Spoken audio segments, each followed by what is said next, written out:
Namaste, Jai Hind. You're watching or listening to another edition of the ENA podcast with Smita Prakash. This episode is being filmed on the 13th of June 2025, a day after the deadly Air India plane crash that killed 241 of the 242 on board and some casualties even on the ground.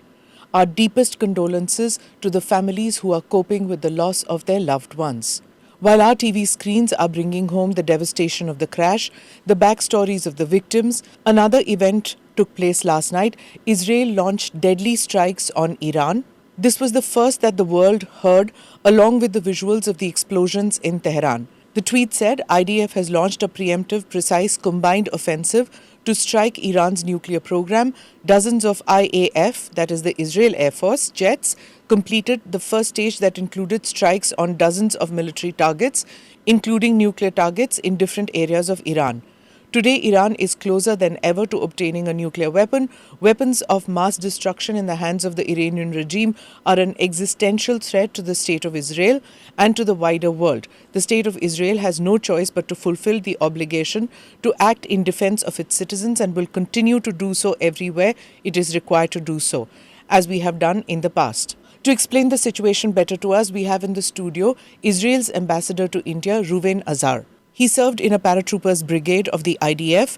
He was deputy chief of mission for the Embassy of Israel in Washington, D.C. He served as deputy advisor for national security and foreign policy with the National Security Council and a foreign policy advisor to the Prime Minister of Israel, Benjamin Netanyahu.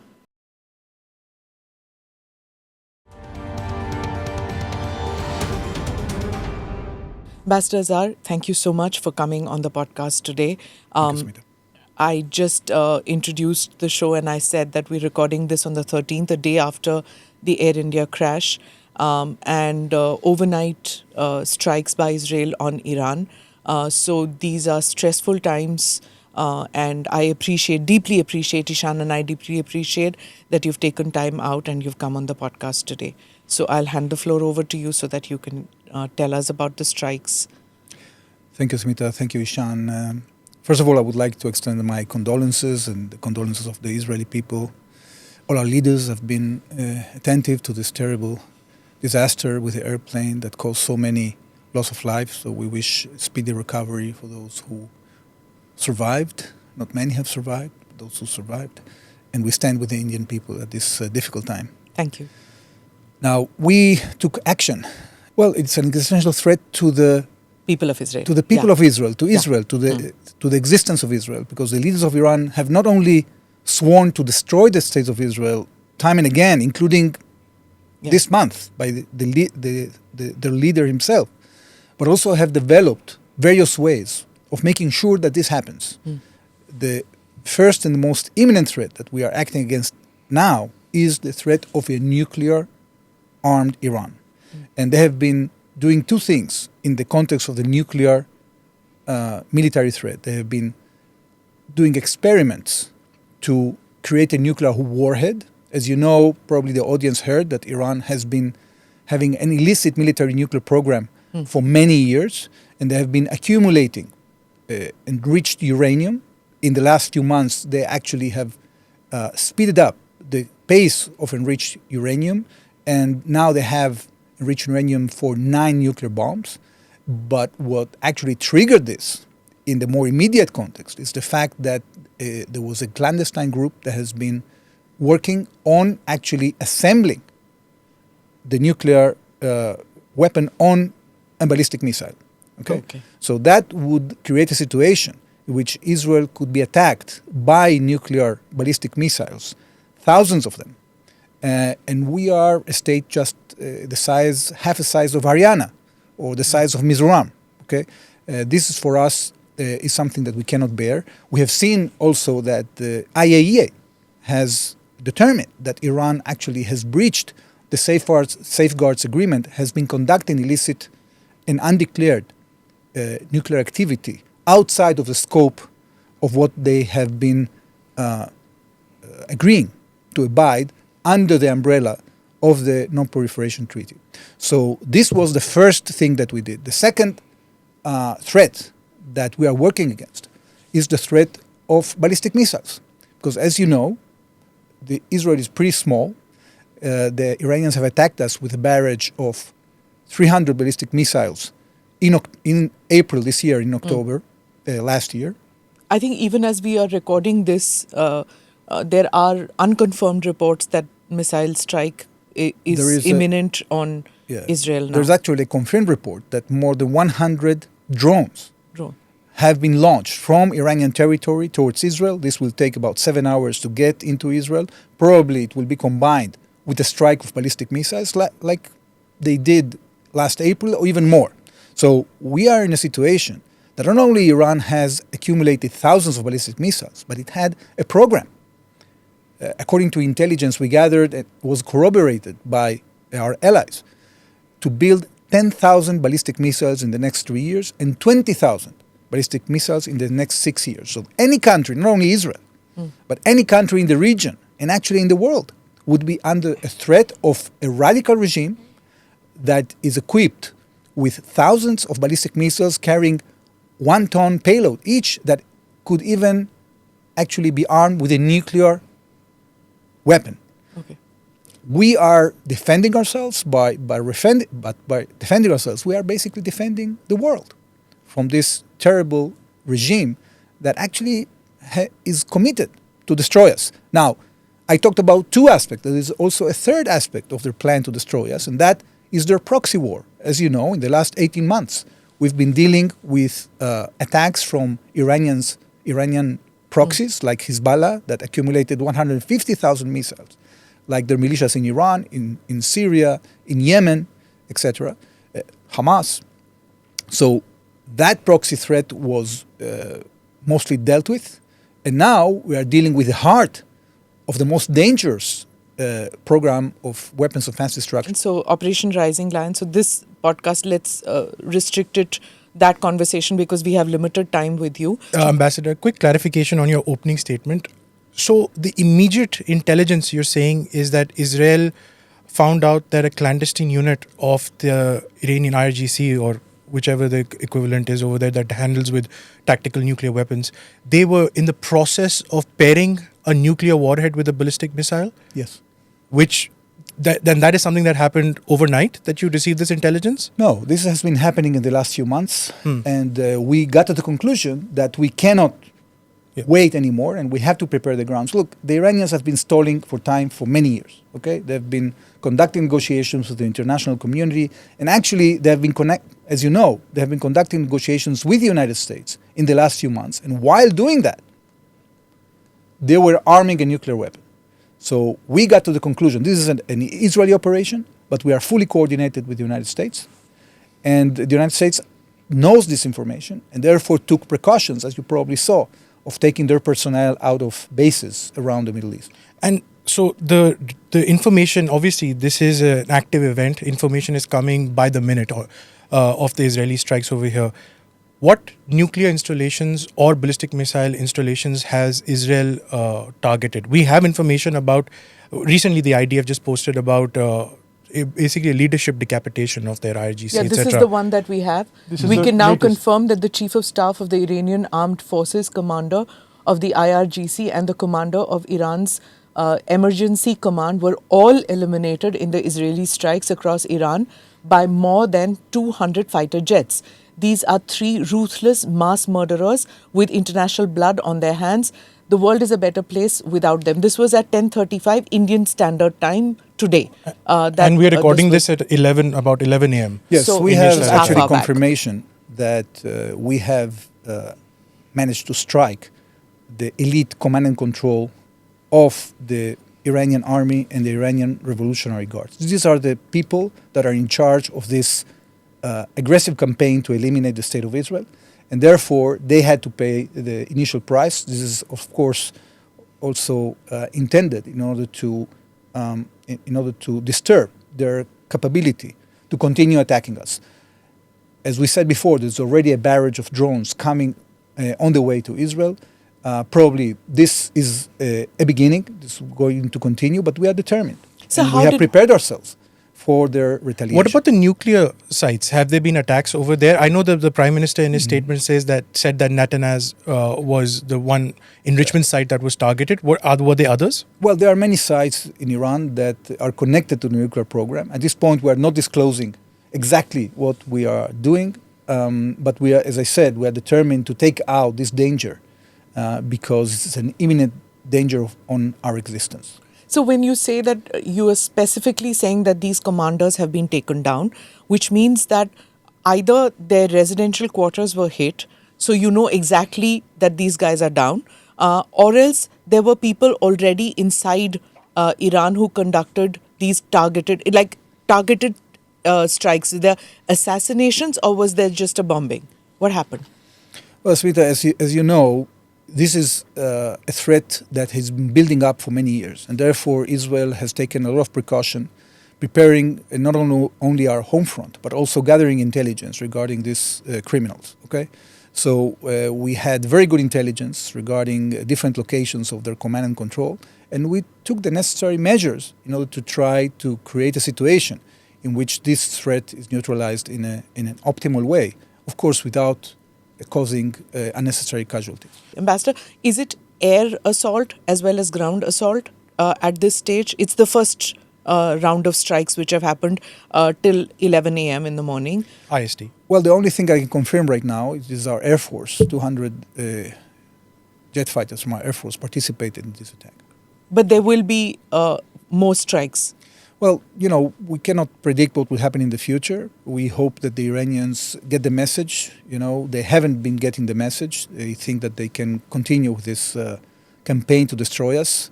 I think that they are going to be proven dead wrong.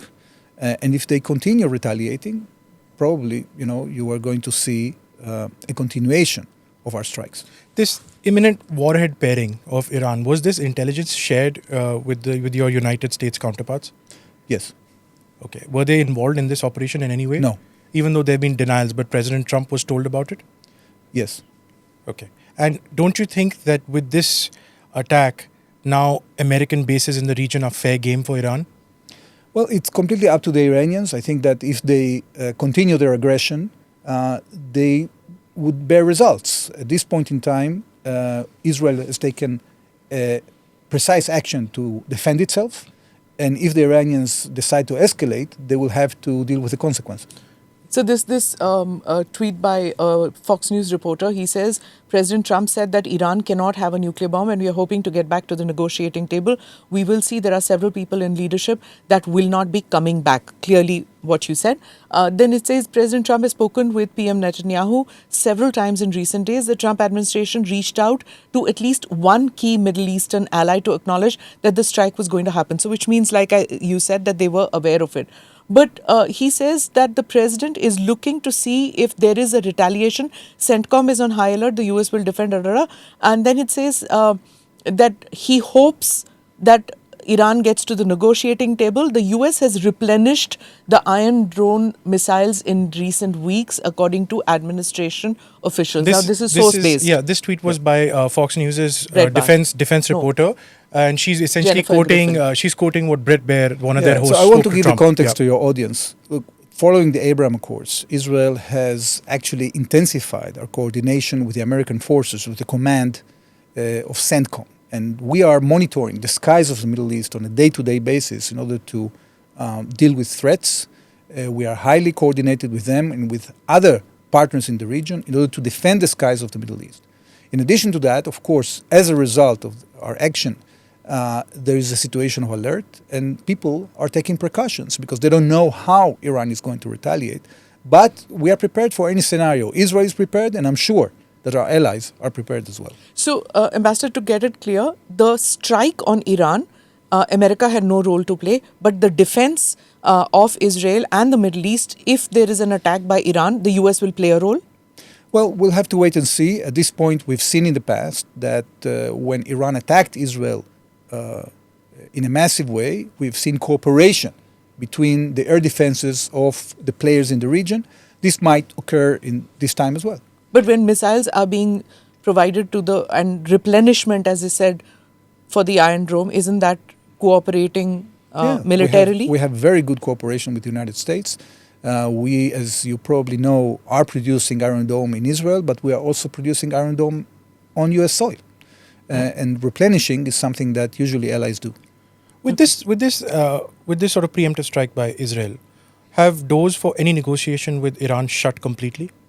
Well, I don't know. I think it depends on the Iranians. As you saw and you read, the President of the United States is ready to continue negotiations. What we want to achieve is a situation in which Iran no longer has the capability to create a nuclear weapon. That means that they have to have zero enrichment in their country, and that their nuclear infrastructures that could lead them to a nuclear weapon are removed from Iran. So as long as Iran doesn't agree to do that, this threat is going to continue existing, and therefore we will be obliged to act upon it. Do you know, Ambassador, do you not think that the sort of upcoming talks in Oman that were scheduled between Steve Witkoff and Iran, that's pretty much been scuttled completely with this?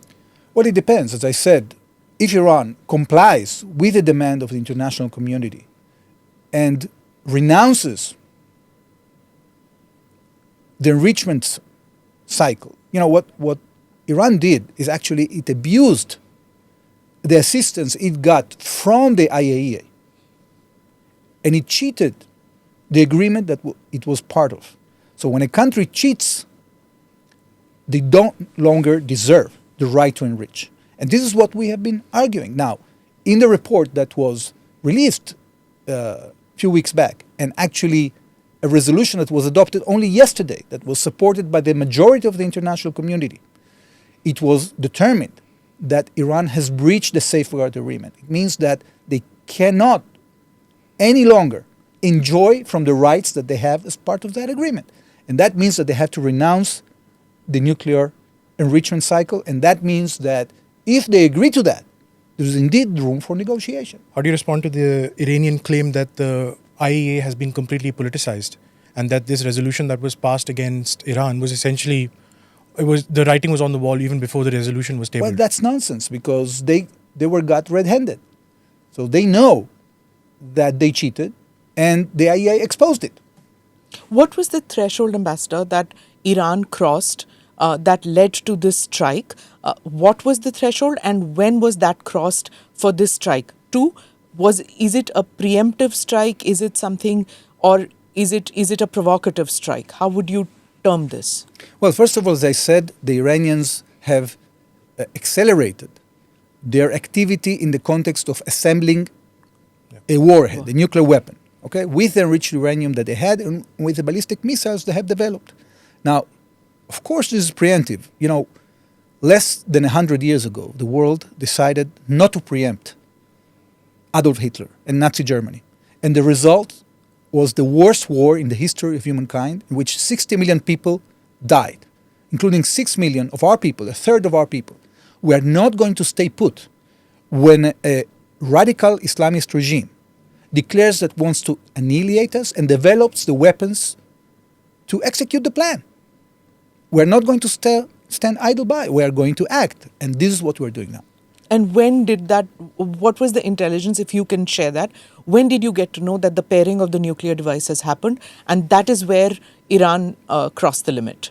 Well, we know that it has been happening in the last few months. I cannot mention a day, but once we've been able to corroborate that, then we had no choice but to prepare for action in concert, in coordination with our partners. So the only reason why we are asking, this is probably the third time we ask you about the nuclear pairing, is because the apprehension, we've seen what happened with the Iraq war, the whole yellow cake theory, etc. I know that the Prime Minister has come on record and said 9 nuclear bombs were being readied. Look, this is completely different, because the IAEA actually has confirmed, and actually there are IAEA staff in Iran that have been monitoring this. And actually, Iran didn't deny it. So the fact that they have accumulated this fissile material is something that is common knowledge, not only intelligence-wise, but also the Iranians have acknowledged that. So this is a completely different situation from the situation you had in Iraq. So is this going to accelerate, or is this going to spread into a full-blown Middle East conflict?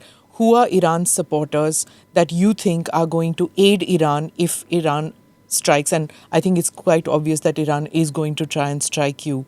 Well, we might see a situation in which some of the proxies of Iran take action. We are prepared ourselves to that as well. But it's very clear that Iran is retaliating, and we are going to have to retaliate ourselves. Now, if Iran decides to attack other players in the region, other countries, then they will have to bear the consequences, because we cannot predict, I don't want to speculate. But at the end of the day, they will have to take the risk.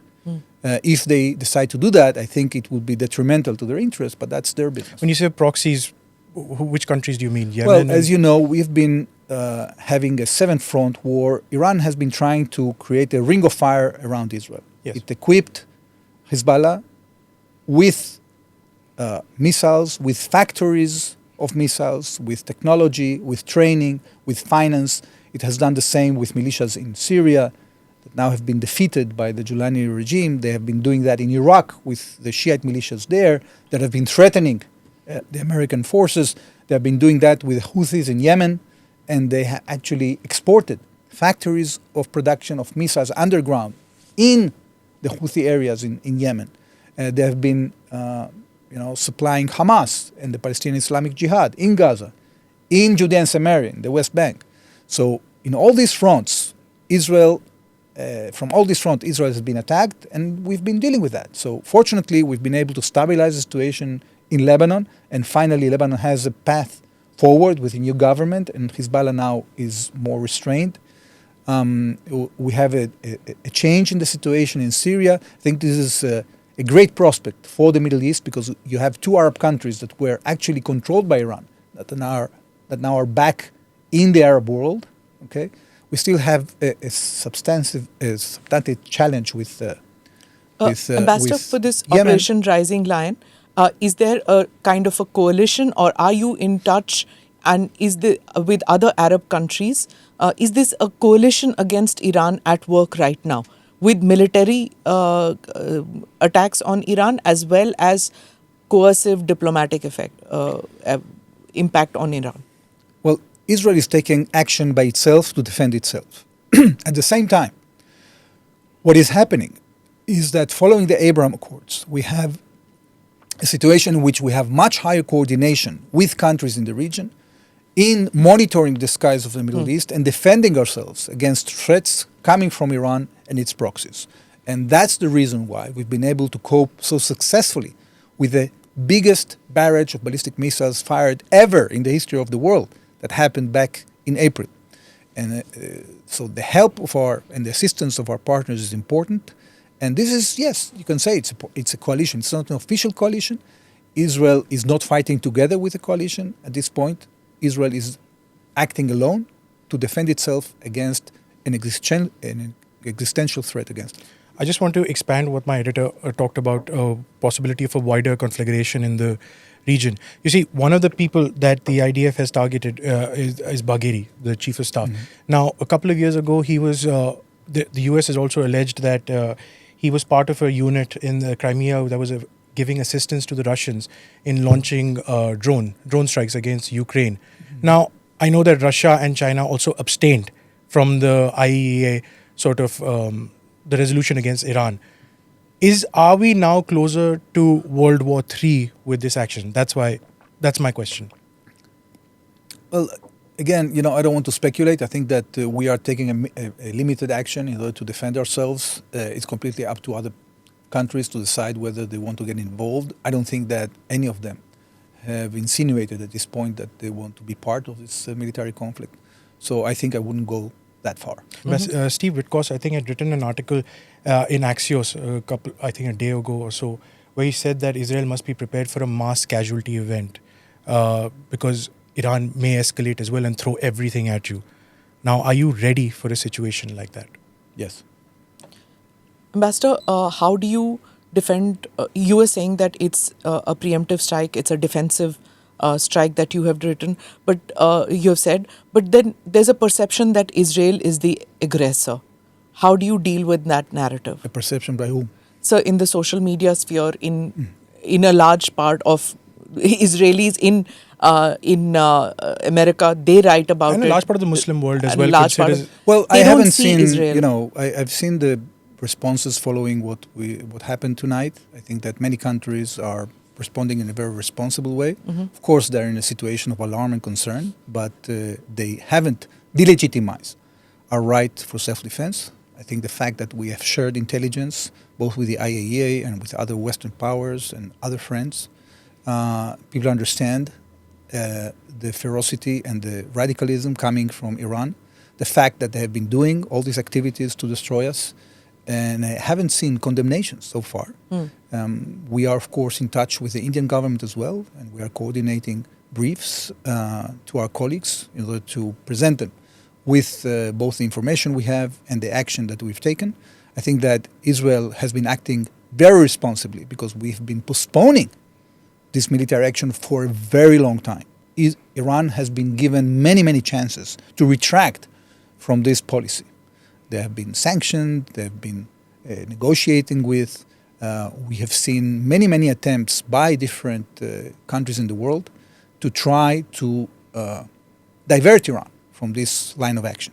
And the fact that we have reached this point is because it's an imminent moment that we couldn't actually continue living with. And therefore we took action. I think people appreciate the degree of our restraint. And I can tell you that many countries in the Arab world feel as threatened in Israel as Israel, if no more. Because, what the Iranians are doing is very clear for many countries. Iran wants to take Jerusalem, but it's only a stop on the way to Mecca and Medina. This is what they want to do. They want to control the Islamic world. And they have been attacking other countries in the past. Look what happened more than 4 years ago in Saudi Arabia when they attacked directly the oil production of Saudi Arabia. So I think that Israel is actually supported, and people, even if they don't support, they understand why we are taking this action. Were the Saudis taken into confidence before this strike? I'm not aware of that. Ambassador, you just mentioned India. What would you expect from India, one? Two, we are just about 6 weeks or 7 weeks since Operation Sindoor, where India launched strikes on Pakistan. And a number of people say that while we got a lot of support from international community who said that India has the right to defend itself, at the same time, they were not openly supportive of continued military action on Pakistan by India. So how do you see the two things? Well, first of all, as much as we are not part of the conflict between India and Pakistan, India is not a part of the conflict between Iran and Israel. And therefore, it is very natural that we will not be involved directly in conflicts that we are not involved in. On the other hand, I think that we support the right of self-defense of each other, and we've been working together to deal with common threats when it comes to the building of capabilities. So we consider ourselves close friends and allies, strategic partners, and we want to be in a situation that this cooperation continues. I'm sure it will continue because it benefits both countries. This is a relationship of trust, and this will only deepen because the challenges against us are only mounting. Ambassador, if you could just war game a bit, because I want to step back for a second. What is the logical conclusion to this? You've conducted these strikes. You've probably crippled or decapitated their command and control for nuclear weapons. But do you see Iran not coming up with more? Don't you see that? Don't you think that they'll keep on moving forward? Do you think they'll put a pause or stop completely to their nuclear program? We are prepared for any scenario. I think that Iran has the option to stop. Iran might continue. We have prepared ourselves for this continuation. And of course, the entire public in Israel is now in the situation of alert. They have been instructed to stay close to shelters. We don't have schools in Israel today. So yes, we are in a situation of alert. We will continue preparing our population for any retaliation. And we will, of course, keep the freedom of action that is necessary to defend ourselves against a power that wants to destroy us. Will Israel accept Iran's civil nuclear program, where they enrich uranium just for power purposes? Well, we haven't at any time mentioned that Iran cannot have nuclear power plants for electricity. What we didn't want is that Iran possesses the capability to enrich uranium by itself, because that would be an element in the composition of a nuclear arsenal. You have to understand, you need basically three components to launch a nuclear attack. You need the missile, which is the vehicle, okay? You need the fissile material, that is the stuff that you need in order to put a bomb, and you need a nuclear warhead. Yeah. So if they have developed the plans, and we already exposed that with the nuclear information that we have seized, pairing the warhead with the missile. that since 2003, Iran has been conducting activities to create a nuclear warhead. So if they already have the ballistic missiles and they have the fissile material and they are capable of producing fissile material, then they would have the potential to create a huge nuclear arsenal. And therefore, that fissile material has to be removed from Iran. And the only material that can be used is that is being imported in order to create electricity. We haven't said that that's not possible. Okay. So you are supportive of Trump's plan, where he said that they will provide Iran with sort of the nuclear fuel necessary for civilian purposes, if that is the contours of moving forward. Yes. A lot of the military strategy is also about narrative building. The IDF has just put out a video which says that the Iranian regime wants to destroy the state of Israel and is not hiding. There's a video that they put out and it says the Iranians said we plan to break up the United States, Israel and their partners. This was on 19 February 2019. The commander of the Iranian Revolutionary Guards had said we plan to cleanse the world from their filthiness, from their existence. Part of the narrative is of your country is also to prove to the world that we had this proof, and the But videos it's not only part of our narrative, it's their narrative. They are saying publicly that they want to annihilate the state of Israel, that they are going to remove the cancerous tumor. The supreme leader of Iran has said it a few days back. So they have been declaring they want to destroy us. They have been preparing to destroy us in all the ways that I mentioned. The nuclear weapons, the ballistic missiles, the proxies, everything. They've been investing tens of billions of dollars in that on the account of the prosperity of their own people. Okay? So this is very serious. People understand that. I think it is very clear. And of course that we have to mention that narrative, because then people can understand why we took this action that bears, of course, a lot of risk for ourselves. All the flights are now moving away. They have returned, which were flying over this region. They have all returned back to their destinations. How safe are the skies today? And when do you think that the skies will be safe for commercial aircraft? Well, it's too soon to say. It is indeed a fact that right now civilian aircraft, not only in Israel, but around the entire area of the Levant, Iraq and Iran, is now closed.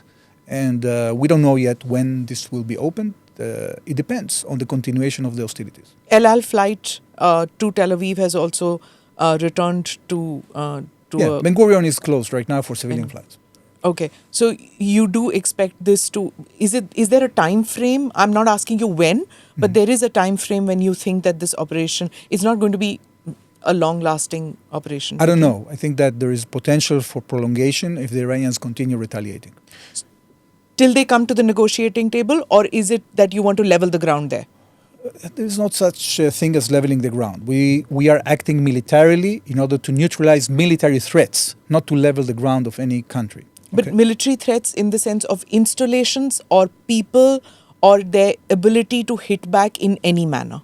Well, we are degrading their capability to hit back, and we will continue doing so as long as Iran continues to retaliate. Ambassador, the reason why she's asking this is also because these are residential areas where we saw the attacks happen. So there are civilian casualties as well that are probably not linked to any of this. So how precision is precision over here?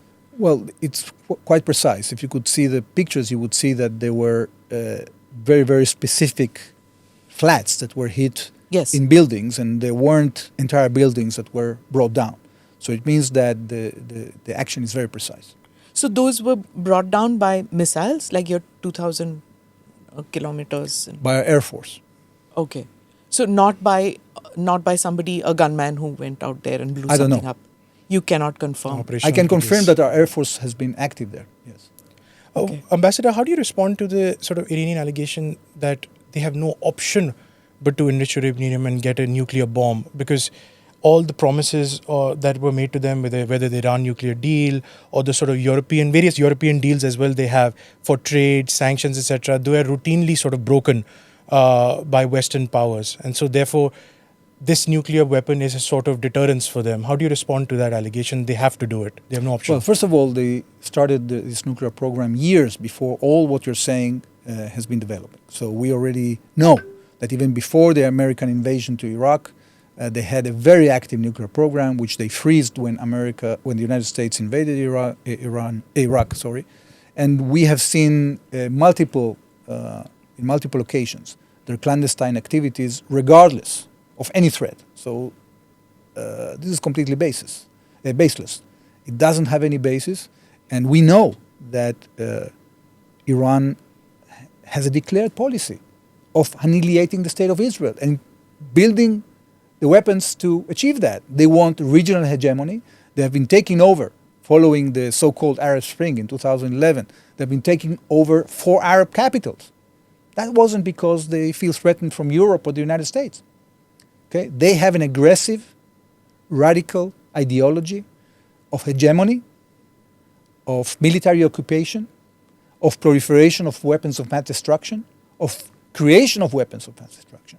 And therefore, regardless of any differences between countries at any given point in time, like the JCPOA, this is just an excuse. At the end of the day, they are continuing with their quest, and after many years we've been trying to stall it and to prevent conflict.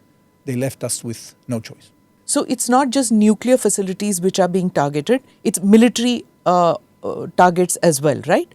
Yeah, we said that we are also hitting command and control and also their ballistic missile program, because as I said, Yes. the Iranians have thousands of ballistic missiles. They are planning to build a huge arsenal of 10,000 ballistic missiles in the next 3 years, Okay. and then 20,000 the next 6 years.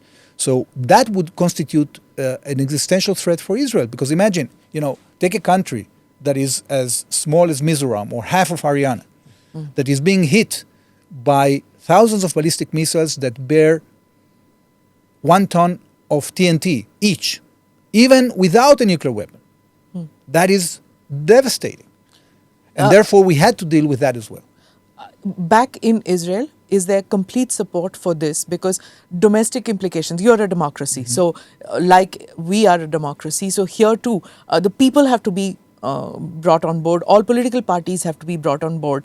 Is there complete support for Operation Rising Lion? Yes. Okay. And from your Western allies? Well, I think that we have a lot of understanding. As I said, I haven't seen so far any announcements that are condemning us. We have been talking with some of our partners. They know, we have shared the intelligence, so they know about it. Because we had seen a few days ago, some countries like Canada, United Kingdom and all had sanctioned some Israeli politicians. But I guess that's different. That's for the Hamas-related war. Yes, and that is, I think, completely outrageous. Yeah. Countries don't do such things to fellow democracies. I think that judging and sanctioning leaders just by statements that they do in a specific context, it's not something that is acceptable, and we are very disappointed. We are measuring our response to that. But today we are concentrating in this because really it's one of the most significant decisions we had to make, and it's never easy to do. I'm going to cut into Naveen, who's sitting in the control room. He has a question for you, Ambassador. Please. Ambassador, I have a question for you. Abdul Qadir Khan, father of Pakistan's nuclear program, has played a pivotal role in Iranian nuclear program. So, Pakistan has played a decisive role in the nuclear program of Iran. So how Pakistan is not a equal threat and only Iran is a threat? And do you think that India should also be taking a line which Israel is doing right now? Well, there have been countries assisting Iran in their nuclear program, the ballistic missile program, not only the country that you mentioned, but also North Korea and others. Israel is acting against an actor that has stated publicly, time and again, that it wants to annihilate us and has taken action in order to attack us through their proxies. That is Iran. And that's why we are acting against Iran and not against other countries. So, just leapfrogging from my colleague Naveen's question over here. So, you understand sometimes the apprehension that India may have with the IAEA because it's under their watch that Pakistan had exchanged nuclear material for ballistic missile technology from North Korea. And this all happened during their time. And Pakistan is a country which was the sort of university for terrorists. So essentially, the same argument the same argument that you have that you don't want bad actors to get their hands on nuclear material. Well, that's an existential threat for India as well. Well, that's a great question. Look, we have a problem with the success or lack of success of the international community in dealing with rogue states. When you want to generate world order and you put forward a series of agreements that with the intention of creating a code of conduct, and then there are countries that are abusing that, like Iraq, that cheated and tried to create a nuclear arsenal, like Syria under Assad, that cheated and worked to create a nuclear weapon, like Libya under Gaddafi, that did that. So we have a challenge as an international community to deal with rogue states, and we have to be more efficient in finding ways of dealing with that, because if we fail, then we get to situations like we have today. Yeah.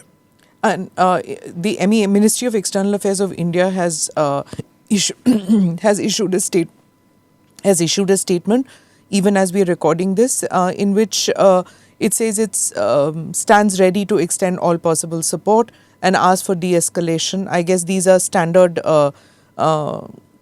things which countries put out, trying to extend support but distance themselves from any kind of military action, I'm guessing. Is that how? Well, look, I can understand the quest for many countries in the world to promote peace and to try to avoid escalation. I think it's very regrettable that we have gotten to this point. People are concerned, we can understand that.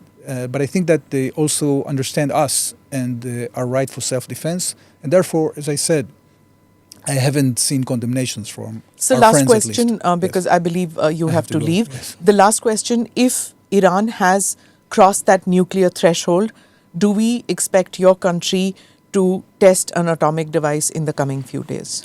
Israel will not be the first country to introduce nuclear weapons into the Middle East. Right. Thank you so much, sir. We appreciate the support of the Indian people. You have been a great friend of ours, and we appreciate that very much. Again, I want to extend my condolences for the terrible accident that happened yesterday, and I wish only the best for our Indian friends. Thank you so much. Thank you, Ambassador. Thank you. Again, a reminder, this episode has been filmed on the 13th of June, 2025. Thank you for watching or listening to this edition of the ANI podcast with Smita Prakash. Do like or subscribe on whichever channel you have seen this or heard this. Namaste, Jai Hind. Click here to watch the previous episodes.